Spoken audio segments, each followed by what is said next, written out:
Jangan lupa like, komen, dan subscribe channel YouTube TVRI Bengkulu, serta nyalakan lonceng notifikasinya.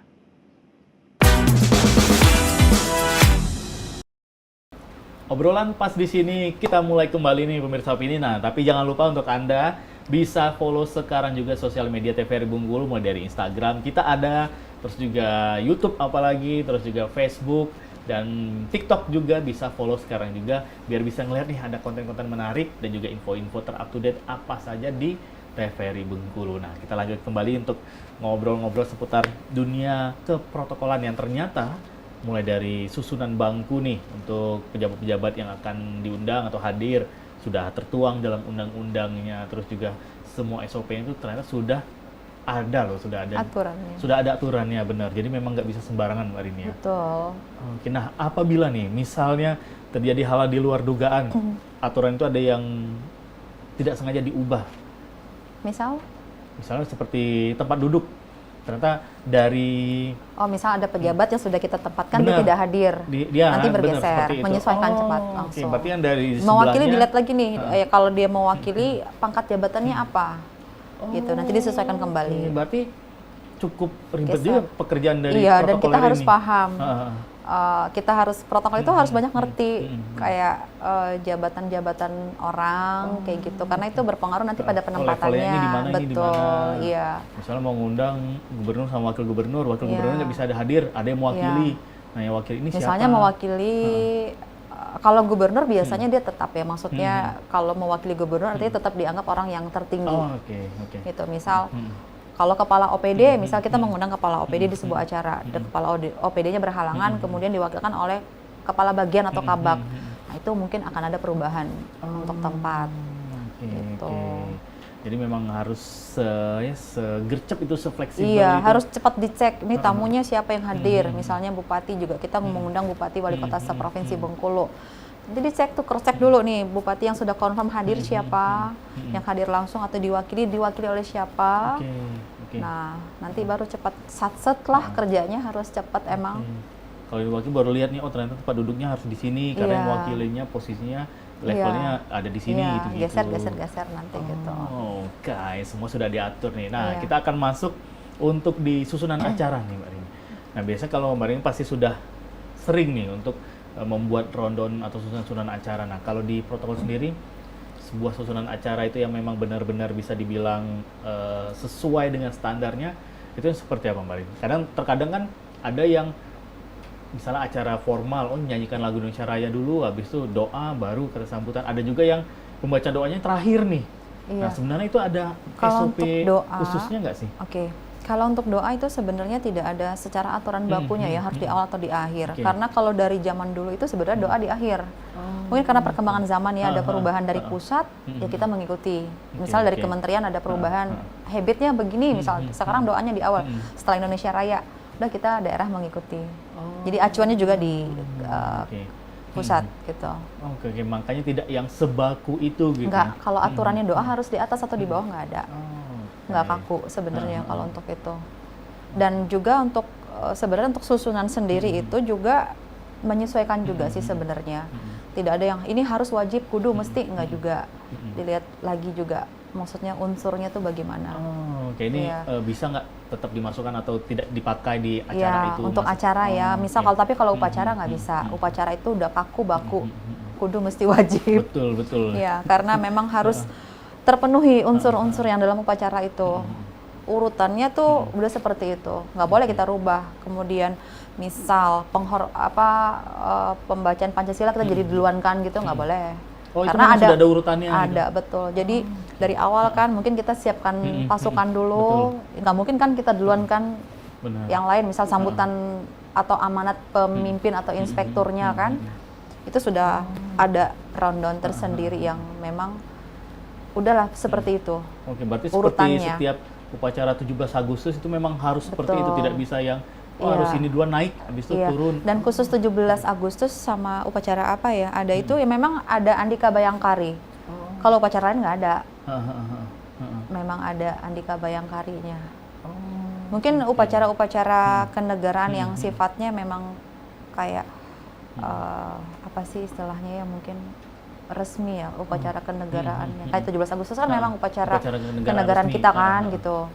Makanya mungkin pakai ada Andika Bayangkari. Kemudian yang kalau di pusat kan ada kayak bom itu kan. Betul. Ya, Oke. kayak gitu. Seperti peledakan meriam Iya, tadi. kok bom sih? Maaf ya, salah. Kaget nanti orang itu sempat Iya, jadul. kaget nanti orangnya. Oke, termasuk juga di Ledakan Bengkulu meriam. berarti juga sama. Karena jujur saya seumur hidup belum pernah nih melihat secara langsung upacara 17-an yang memang Di gedung benar-benar daerah di ya? gedung daerah gitu. Oh, oke. Berarti kalau untuk Mbak Rini sendiri pernah juga Mbak Rini untuk membawa acara 17-an? Kalau dulu iya, setiap tanggal 17 Agustus pasti itu berdirinya di gedung daerah. Oh, oke. Setiap tahun Oke. pasti.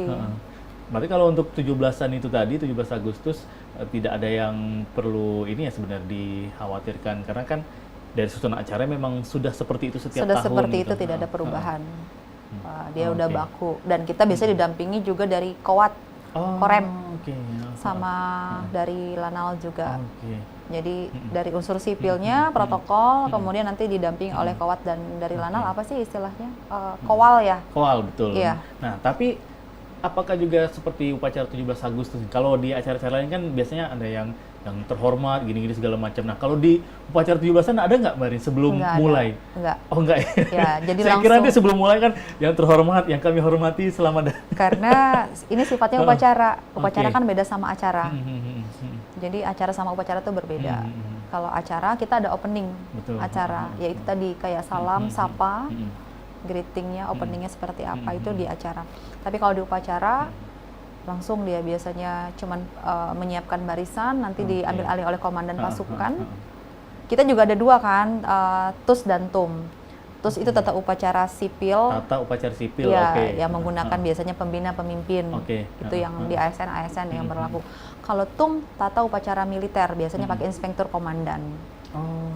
Itu bedanya. Oke. Berarti kalau TUS itu biasanya yang Upacara 17-an biasa. di kantor-kantor gitu.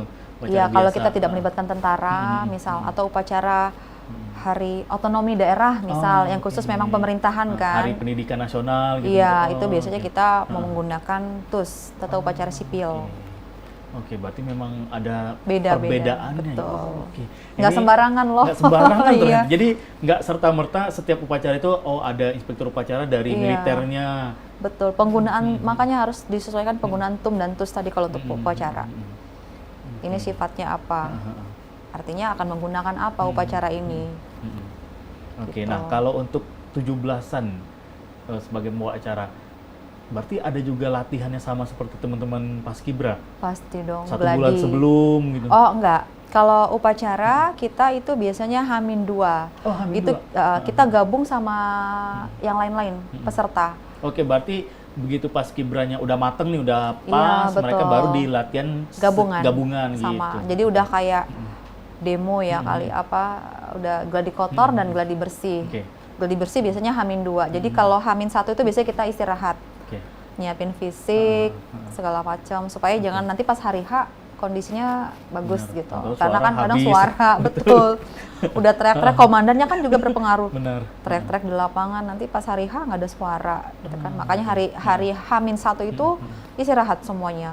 Pesertanya juga, maksudnya kayak Tidak ada paskibranya aktivitas ya. apapun gitu. Iya. Oke. Tapi biasanya kalau anak paskib tetap ya, karena mereka pasti akan mereka kan sudah di maintain ya untuk kesehatannya, kemudian supaya mereka jangan sakit atau bagaimana kan. Oke. Nah, kalau di Paskibra kan ada anggota cadangan. Nah, kalau Iya. di MC seperti 17-an itu, Mbak Rin, ada juga untuk tetap ada. ya. Ya itu dia tadi yang mendampingi itu. Misal tadi kalau dari Kowat tadi kan, kalau ternyata kita pada hari H berhalangan, Betul. majulah si Kowat nanti menggantikan. oke. Dia juga harus paham tuh, Benar. gitu. Oke, berarti Jadi nggak cuma sekedar mendampingi aja, tapi dia juga harus sama-sama kita tuh support. Kemudian kalau terjadi sesuatu hal yang tidak diinginkan, dia udah Oke. siap, ready dan steady. kita megang rondon, dia juga megang rondon. Betul. Gitu ya. Nanti cross check juga kan, saling siapa tahu ada yang kelewat atau belum disebutkan, saling mengingatkan lah itu fungsinya. Nah, kalau untuk sudah bertahun-tahun ini dari upacara 17-an, termasuk juga upacara Hari Pahlawan juga pernah, Mbak Rin? Hari Pahlawan pernah. Oke, nah Kayaknya yang semua jenis upacara deh. Ya udah sudah kayaknya. bertahun-tahun. Iya. Nah, yang memang benar-benar wah ini challenge-nya berbeda nih dari upacara yang lain atau acara-acara yang lain. Nah, itu pengalaman di mana tuh, Mbak Rin? Presiden. Oh, oke. Oke.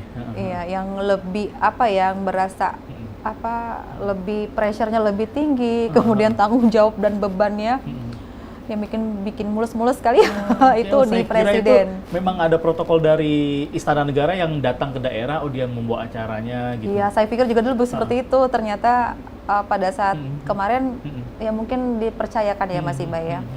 Jadi sempatlah zamannya Pak SBY, HPN 2014, kemudian benar. Jokowi berapa kali, kemudian waktu zaman Wapres Pak Budiono sama Yusuf Kala pernah juga, kemudian presiden yang kemarin terakhir pasangannya Pak Jokowi, Pak Ma'ruf Amin ya.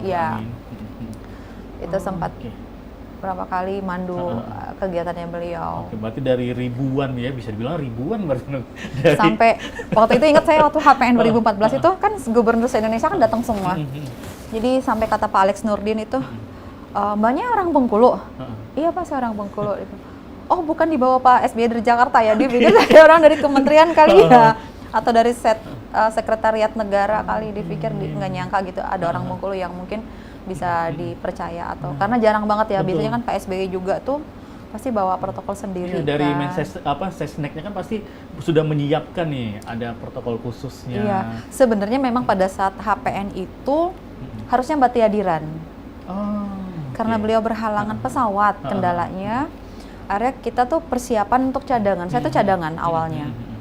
Nah, entah kenapa pada sudah H-1 udah JR segala macem, Mbak Tiadiran juga udah datang, terus tahu-tahu kata Mbak Tiadiran ya udah Rini aja katanya. Oke. Tahu dilepas-lepasnya tuh udah begitu. Kita kan akhirnya jadi aduh udah begitu. Nah, keseruannya seperti apa kita tahan obrolan hari ini biar pemirsa Opini penasaran nih di balik cerita keseruan dari Hari Pers Nasional yang beberapa tahun lalu Bengkulu sebagai tuan rumahnya. Jangan kemana-mana, tetap di Opini, obrolan pas di sini.